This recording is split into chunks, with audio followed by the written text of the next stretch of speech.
When I started my business, I made this generalization that seriously held me back from insane success, and we're going to talk about it. I essentially believed in order to be a CEO or a business owner, you had to hustle and wear burnout as a rite of passage on your sleeve. I thought burnout was normal. Because this was a generalization that I believed, I created that into my reality. So I became burnt out. I hustled 24/7, and I felt like if I wasn't working 24/7, that I would never be successful or I wouldn't make the money that I wanted. Generalizations are something that we do as humans. It's the way that our brain works to help us learn and process information. Not just doing this with this one simple example that can stunt our success. We're doing this in a million ways in our business or in our lives every single day, and it affects how we show up in the world and what we create as our experience around us. So in order to create the success that you want in your life or the amount of money that you want in your business, I want you to start noticing whether you generalizing is helping you or whether it is stunting your success. And it's really easy to spot generalizations, so let's learn how. Any sort of language that's like all CEOs are this, or all people are this, or I should do this,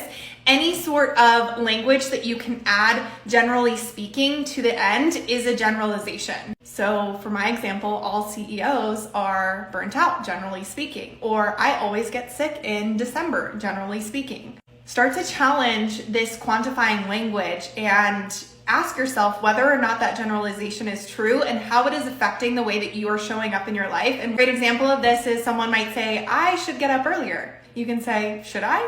Why? Let me challenge that, right? Or all CEOs are stressed. Are they? Why?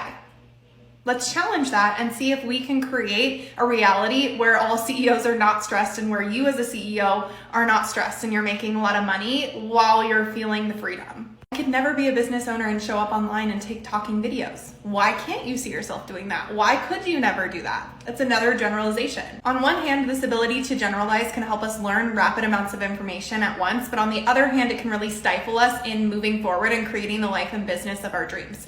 So where are you generalizing in your life and business, and how is that creating the reality that you don't want or the experience that you don't want? And let's challenge it.